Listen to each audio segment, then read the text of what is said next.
So everyone, we're live. Welcome, aka Patters. I got Rob here. Rob is a dude I discovered on Twitter just by his straight up feed. Okay. Originally, when I first saw Tribulation Taskforce and I saw the characters, I saw the logo, how sleek everything looks, I was first under the impression because, I come from a graphic design background, I come from a production background. It looked to me that this was, a 7 to 8 person squad really committing like full time for this company. And I found the guy behind it. His name's Rob. He's my guest. He's my boy. He's going to help us understand a little bit of how he manages the entire book, the entire production, while just basically addressing the elephant in the room, which is Tribulation Taskforce is not a biblical book. It's not a preachy book.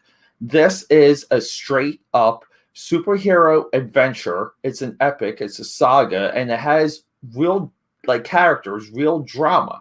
And if the biblical thing gets you a little bit unjarred, I'll say that's a word I just made up. But if it rattles you, just consider there's no story that exists right now that's not related to Greek mythology, Egyptian mythology, to the Bible. The best stories in the world come from the Bible. But at the end of the day, this is a superhero adventure. It's a superhero book. And we got Rob. He's going to go through the 30 questions to change your life. Not his life, not my life, but your life. Because when I made this list, these are a lot of things I want to know about him.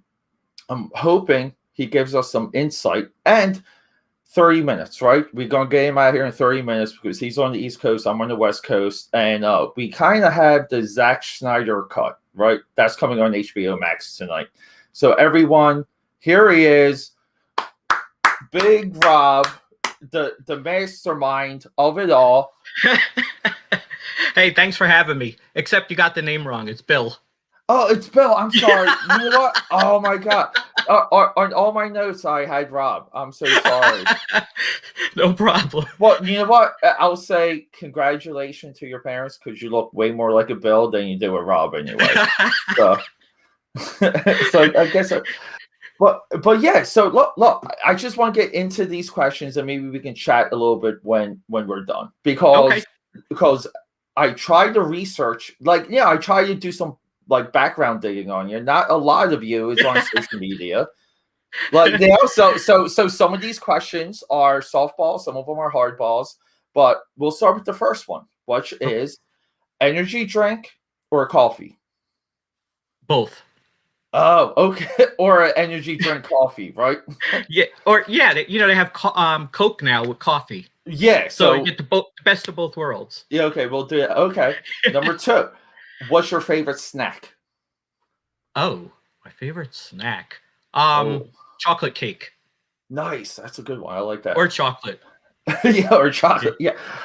What's the one thing about Tribulation Taskforce that no one knows? Oh, well, interesting. I had a job as while I was in between jobs in a call center, and people would call and complain about their plans, and while they were doing that and yelling at me, I would be sketching out characters. So a lot of the book was conceived out of pure boredom and people in my ear yelling at me. Yeah, nice. I love it. All right. On social media, what's your social media goal? Because I view you as highly skilled, and I think you don't know how skilled you are with social media. As a matter of fact, I don't think I am very skilled with social media, because I see some people are on there and they're getting $10,000-$20,000 on their book, and I'm scraping by with $2,300. So I think I have a lot far place to go, but we have a Facebook group, and there's where I do most of my stuff, and I try to post at least once a day, either some art or things that are coming up, just to keep people engaged. Yeah. Well, let me just elaborate on that. You're 2 years into what I roughly define as a 10-year process. Okay. Yep, 2 years. Yeah. So a lot of these other users and accounts and social media personalities are really getting those big pops when it comes to crowdfunding. They've been at it for 10 or more years on various platforms. They've had like a different level of a pipeline when it comes to an audience. But I think what you're doing is high level, like in your bracket. And I think like everyone can learn from what you're doing, especially like on Facebook. I think it's a home run. Number 5, how many characters have you created? I have 130 right now. I love it. Okay. That's awesome. Okay, follow up. Your top 3 favorite characters. Oh, wow. I love them all, but I think the apostle, who is the Apostle John, that was one of the 12 disciples that walked with Jesus. There's a verse in the Bible that says where Jesus is walking with John and Peter is kind of jealous because Jesus is spending more time with John, and he starts questioning that. And Jesus said, well, what if I want him to not die until I return? What is that to you? So I used that verse, and I said, okay, We're going to have it. He doesn't die. He's been alive, and he's been held captive in the Catholic Church, in the awesome. Vatican. So he's definitely my favorite. And then Grok, who's the leader. He's the one running forward on the cover there in the corner. Those are my 2. And then Thief in the Night, who's kind of my Batman-ish, I was going to say, Moon Knight-ish character. Yeah, I think that's like your breakout guy. That's everybody really likes him. Yeah, when you asked me to draw that pinup, he was like the one guy I didn't want to draw because I knew everyone would want to draw him. Yeah, but you drew a kick-ass flame shot. Did you see all the comments that's got? No, no. I posted the unfinished one, and people were like, "This is incredible. This is fantastic." Oh, people were really raving about it. Yeah, I saw some of them. I just look, my approach is always like, let's do this in a way like I haven't seen. So I just go in, and if the guy has a knife, he's gonna have a crazy knife. If he has like spikes or fire, it's gonna be like, it's just gonna be crazy, And and I just think a little bit of that style and approach is what's like missing a little bit from like, I agree. How a lot of people are doing it. Number 7. I'm sorry. What is your favorite worst movie to enjoy the most? Like a guilty pleasure movie. Heathers. Oh, that's a good one too. I love Heathers. Yeah, that was one of my favorites. Yeah, I've referenced that movie a lot, and I think because I'm 43, and I think the generation has passed by where the younger kids have no idea what Heathers is. Nor would they get it if they saw it. Yeah, and it's such a quotable movie. Number 8, do you watch sports? I don't. Okay. So UFC, I do. I catch the occasional UFC matches. I love UFC. Number 9, were you a good student? No. I'm extremely ADHD. Yeah, love it. Number 10, what's your favorite healthy food to eat? What's healthy food? Yeah, that's a good answer. Well, if chocolate cake's your favorite snack. Yeah. I do eat a lot of salads, though. There you go. Recently, I've had to change my health food, my eating habits. So I do a lot of salads now. Yeah, see, I put that one in there because I'm always looking for tips. So that was I'm the wrong one to ask. Yeah. What is your goal with Tribulation Taskforce? To just keep putting out enjoyable stories. I'm having a fun time doing it, so that's the biggest thing. Yeah, as long as I'm having fun, it's all right. No, it comes off as shows. Number 12, why comic books? I've been collecting since I was like 12 years old, and nice. I was a Doctor Who fan, and my friend, when I was in 7th grade, gave me a Marvel Premiere 57, which had Doctor Who in it. And after that, I was hooked. I just went crazy. And was that during? Didn't Marvel Premiere have a run of Doctor Who? Like, it was 3 issues. That had Doctor Who in it. Yeah, I'm just going off of my memory there. This is a big one because you work with so many people, and it seems like people have like somewhat of an equal output when they work with you. What do you look for when you see, like, when you ask, like, for talent? Like, what do you look for when you ask for someone to, like, work with you? Well, I really like a classic style. like Yeah. late 80s kind of, and I love the 90s. If I could find someone who could do stuff wild like Liefeld or, you know, Todd McFarlane, I would love that. But the artists I found are just very solid. They Yeah. good at storytelling, and they have a very classic, like a timeless kind of style. Yeah, and and that's a little bit what I mean, because everything, like, I would say consistently, like you're the one guy that, like, you might get like 1 in 5, 1 in 6 that might be like not really good. You know, like, and I'm just talking like you'll like something average will come out of you. But and that includes with like the contest you're running. Like even those entries are, I think, better than comparably with some of the other entries I've seen running through like the Twitter and crowdfunding crowd. Wow, like yeah, some of the entries that have come in have just blown my mind. I was Yeah, not expecting it, so it's been so awesome. I saw the one dude that did like a 3D render of Apostle. Oh man, isn't that That was, incredible? yeah, that like he did like the Alex Ross type like shading and stuff Yeah, on it, dude. Like that, I'm like, that's freaking. blew like me who? away. Yeah, I'm like, who's that guy? Like, what's Yeah, he doing? Like, what's his day job? right, right. Okay. So number 14, and we kind of segued into it. What are some of the major things you think are missing from comic books now? Oh my gosh, the list. It's I a mean, tough one. Marvel and DC are putting out trash. Right now I collect 0 Marvel books and I Yeah. collect a few DC. But I think like just good storytelling. Like Yeah. Chris Claremont, his style is very outdated now. He's really wordy, but he had really solid stories. John Byrne had really solid stories. Jim Shooter, consistently, no matter what he's done just Yeah. incredible, engaging work. Yeah, hey, I'm a Jim Shooter guy all the way through Defiant Comics. I love his like Warriors of Plasma. That's one of my like favorite independent books. I've been Yeah. rereading that lately. It's incredible. Yeah, and the everything through Broadway Comics too. Like Yeah, he did some great stuff. Yeah, and everything. I just like how it was like organized and structured, and you know, like it was like a method so that you could make the next issue without reinventing the wheel. Right. You know, and phenomenal. Yeah, like, and he's someone that I think doesn't get he doesn't get enough attention right now, even though like a little bit more people seem to like know his name, but they all know like who he was.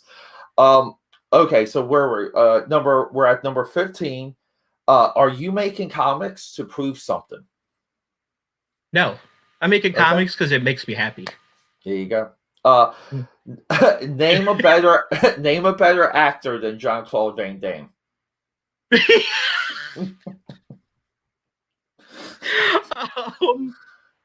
I can't think of anyone. Who do I act? I'm not a celebrity person. Okay. Like, I don't know. You get okay. We'll say we stumped you on that one. Number 17. And this is one I'm curious about because I view you as highly productive. What's your morning routine? It depends. If I'm working, it's to get up, rush, take a shower, brush my teeth, and get to work late. Yeah, there you go. So, yeah, love it. It depends. Like with comics, my comic business, very organized. Spreadsheets, everything's organized. My personal life, disaster. Yeah. Well, okay, and you know what? And that's the age-old balance. And I think if you said both of them were in sync, everyone would think you were a weirdo. Right. So we're good. Let me see. So you already answered 18. I want you to know how did you discover comics? So we'll change that. We'll say, what's the newest comic that you discovered that wasn't like a mainstream comic from a mainstream publisher? Oh, I just read, I think it's called Noctera. I've been seeing that. I've been seeing that make the rounds. Yeah, it looks cool. It looks awesome. It was really good. Yeah. He's good. He's good. He is. He is. Yeah. So I picked that one up and I really liked it. And Commanders in Crisis, it's an Image book. That one too. I like the a lot of the artwork for that one too. That one. Yeah, I'm on issue 3 and the story's pretty decent. Yeah, it's like multiverse and stuff, right? Yeah, it's kind of like a collapse of a multiverse.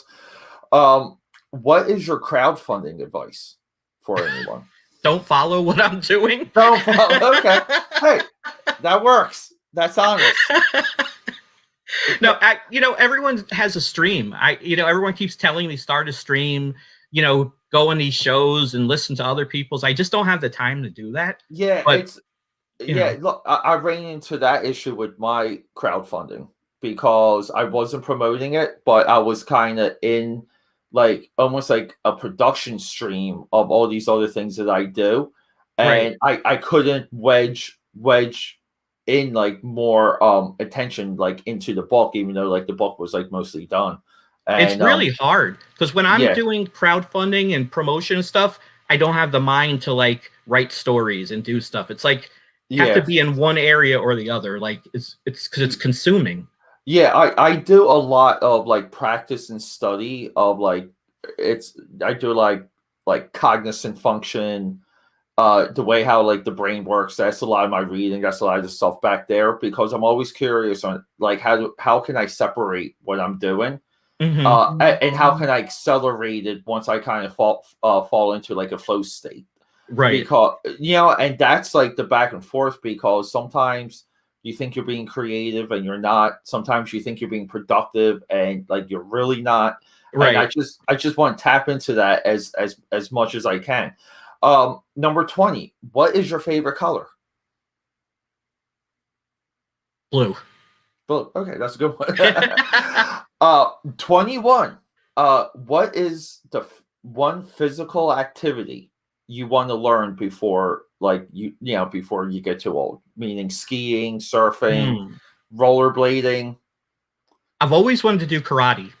That's a good one too. I tried it and I'm totally uncoordinated and I gave up after one lesson. Say get back into it.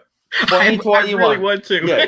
Well, I guess maybe not because of like I don't know how COVID is in your area. Here in Philly, all those places shut down. They haven't reopened. My brother's out there. It's terrible. Yeah, it's nuts. That's one of the reasons why I've been taking trips to Florida because there's nothing to do around here, and now we just do like these like bro trips to Florida. That's a good idea. Yeah, like go crazy because the flights are so cheap.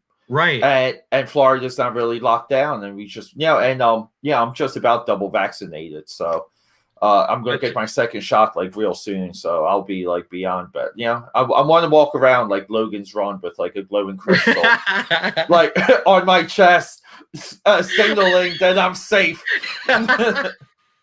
I've already had COVID, so I'm not worried about the vaccine.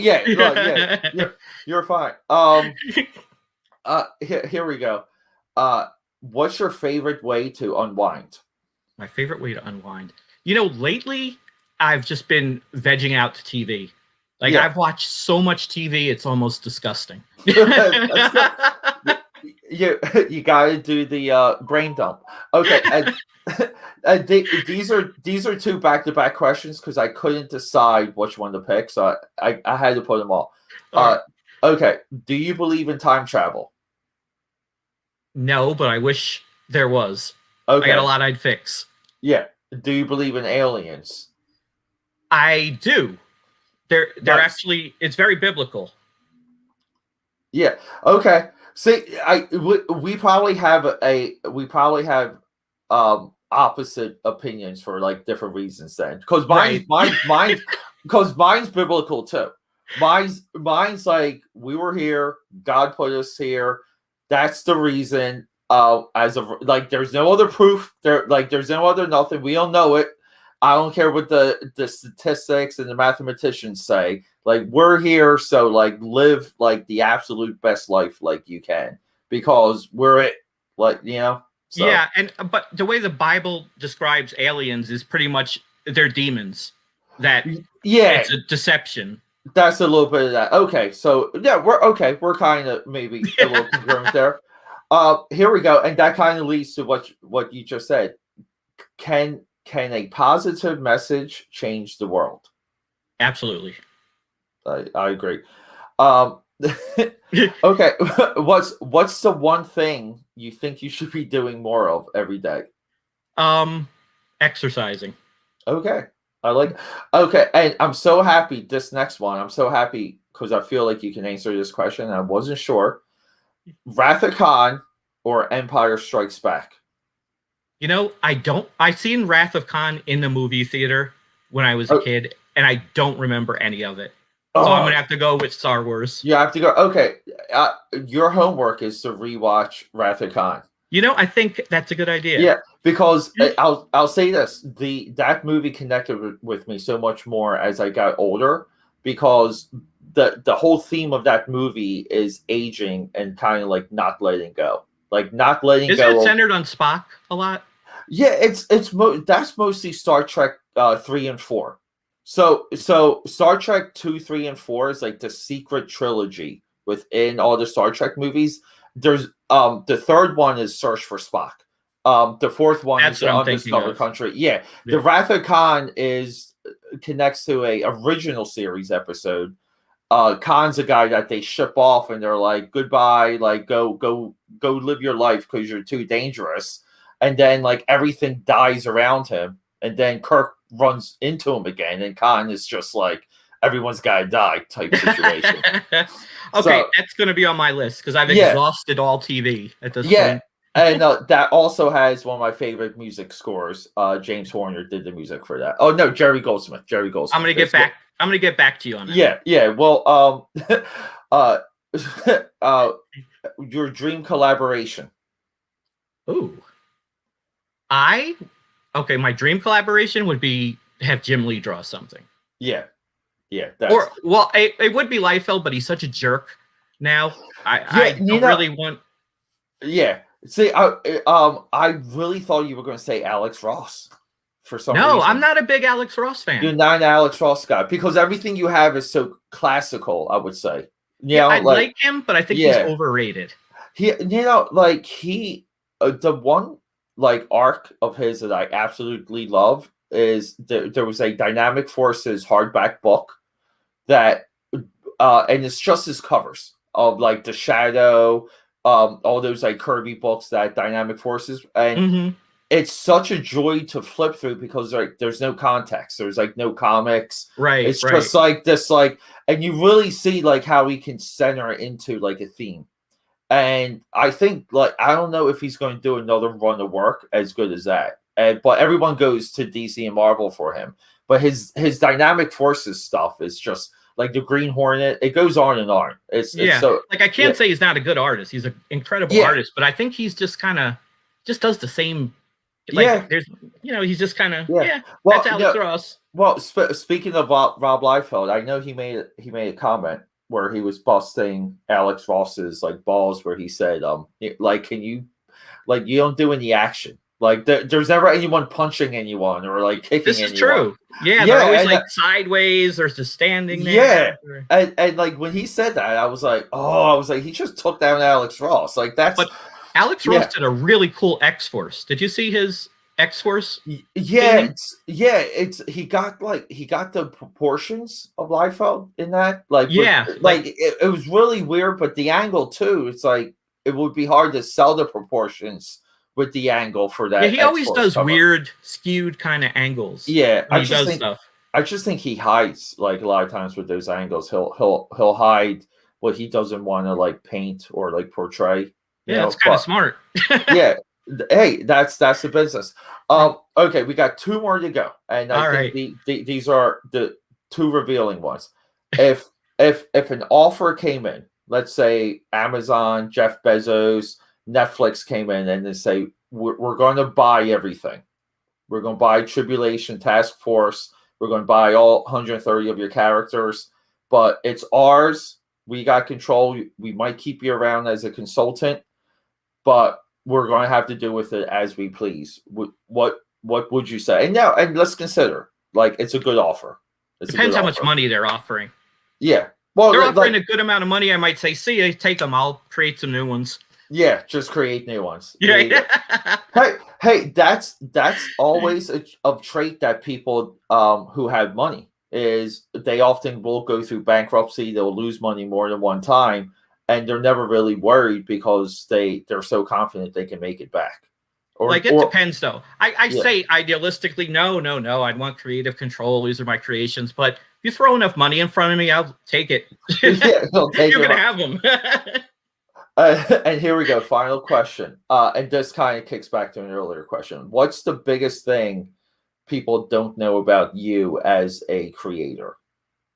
As a creator, Yeah. I hate my work. Yeah. I'm like very critical of it, and sometimes I just want to just toss it all out. But I get some pretty good feedback, so that's enough to keep me going. Yeah. I'm still learning and growing. Yeah. I mean, look, if that's really how you feel, and you really feel like you have a lot to learn, you have a lot to grow, based on where you're at now, like I would say in probably 5 to 10 years, we'll be getting like those thick omnibuy collections from you. That would be Yeah, cool. yeah, and I do think that's in your horizon because like everything you have, like it holds up. It's not like and I think that's a little bit of like the source, like where you're creating, like where it's coming from.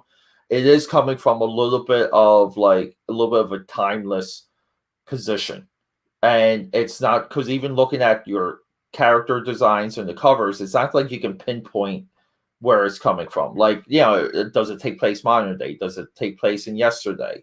Is it fantasy world? Like, these are very, like Marvel, like 1980, 1970, like cover images, and a lot of times for like DC too. And they did that so that those covers could kind of get sold and stand on the, like the newsstand for a month and sometimes even a year. Like they Right. never really wanted to date things. And I think you Right. kind of, if it's intentional or not, it's still a good instinct. It's still strong. So my head's not going to fit on this screen in a couple. Yeah, that's fine. Hey, look, hey, you and I went back and forth for and that concludes the 30 questions to change your life. But you and I went back and forth on Twitter before we even started like DMing one another because I was very proactive and just like retweeting some of your stuff, supporting it. Cause totally appreciate that.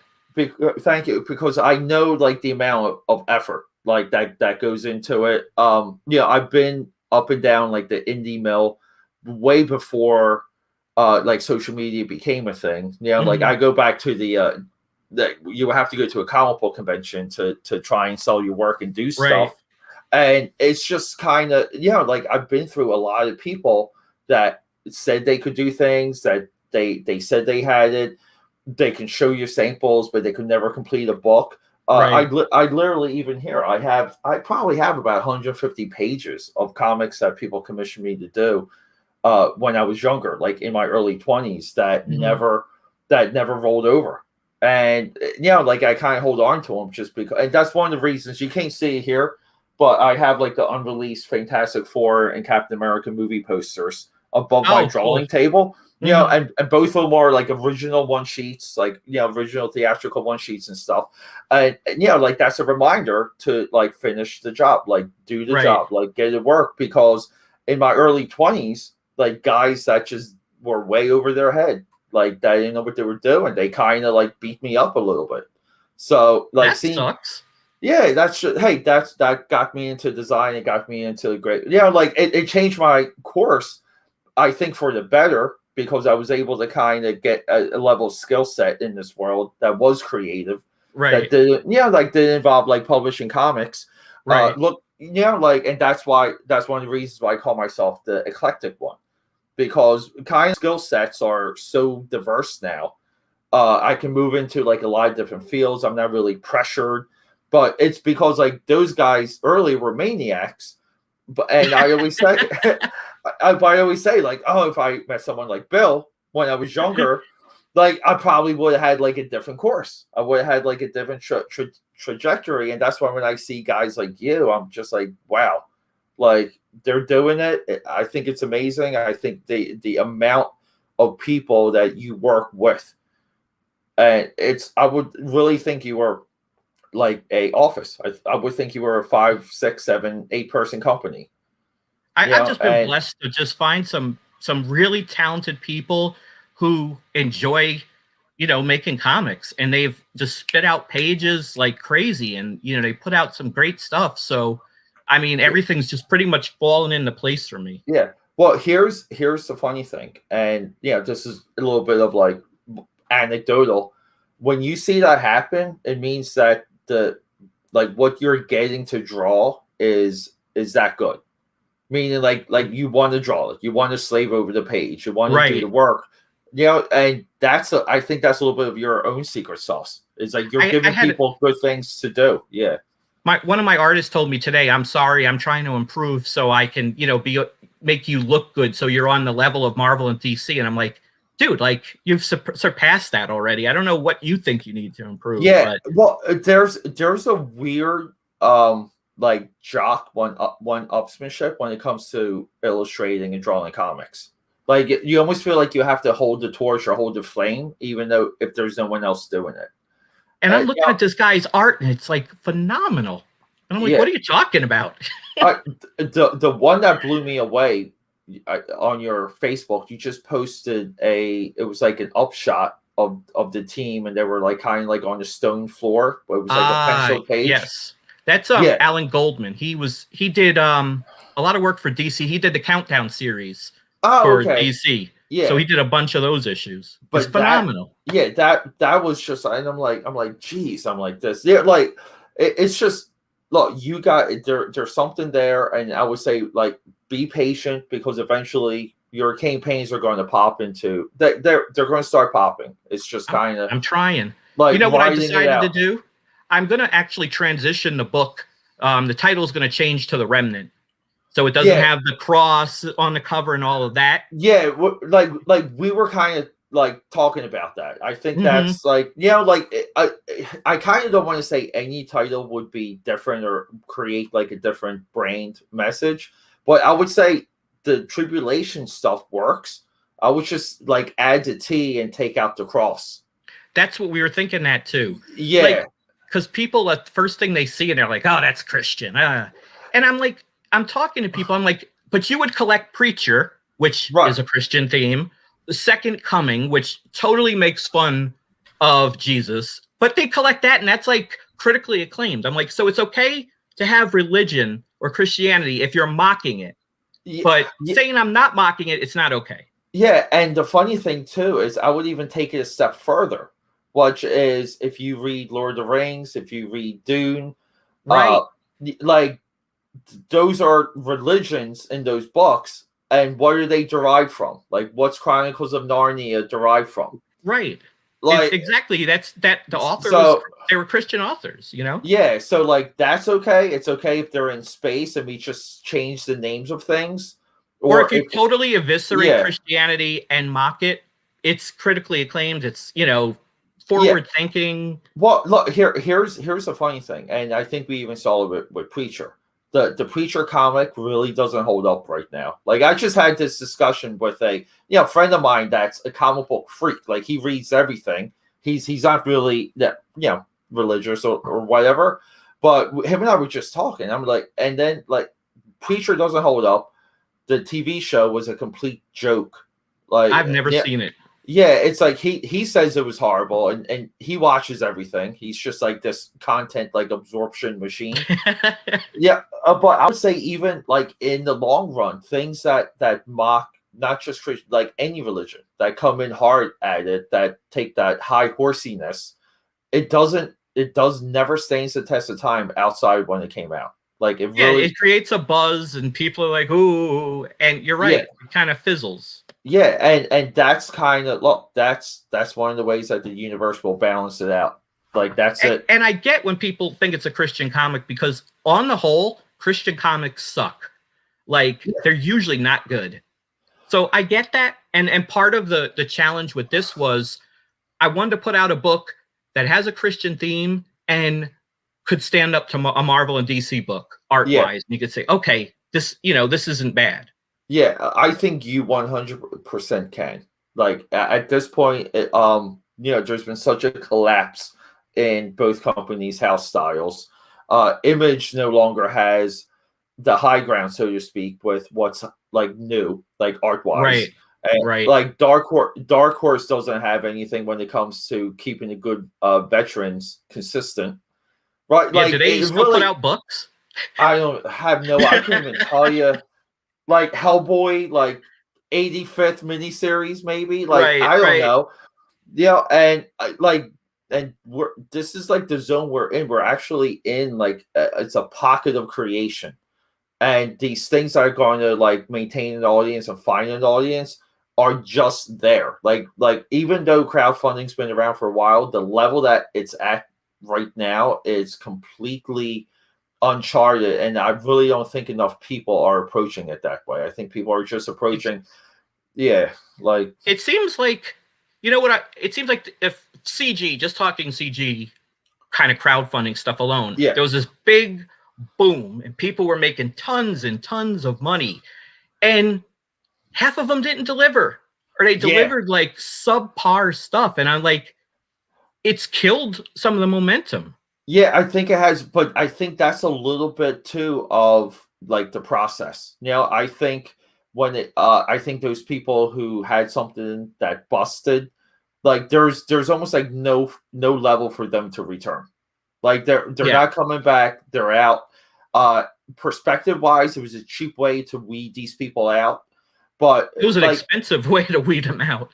yeah, some of them super expensive, but it's just it's a little bit like like you have to show so much of your hand now when you're Right. playing like the poker game that it's still like I still remember when I was a kid I would buy covers and bad comics and I would be so disappointed when the interior artwork didn't match the cover Yeah. or Right. something like quality wise and stuff like that. And yeah, like I look back and I'm just like, geez, like a lot of these like they that kind of beats you up a little. But now like there's you can't trick that. Like you show the cover, you show the interiors. People Right. know the inking style. People know what the general art direction is and what the approach is. And that's a little bit what I mean about this like new psychology. It's a new spectrum. It's a whole new environment. And I think it's exciting because they always said like if you can get like 4 to 5 thousand dedicated hardcore like customers, that's all you would need. Like Yeah, they that would always make you good money. yeah, and they always said that when it even came to like guerrilla marketing, when they came to doing anything local. But now you can get those 5,000 customers, and they can be essentially worldwide. Right. Right. And the potential for that to pop now is far more than you becoming bigger in your hometown or the town next over.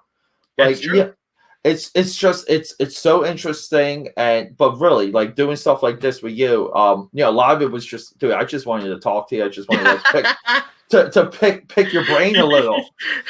Yeah, this is great.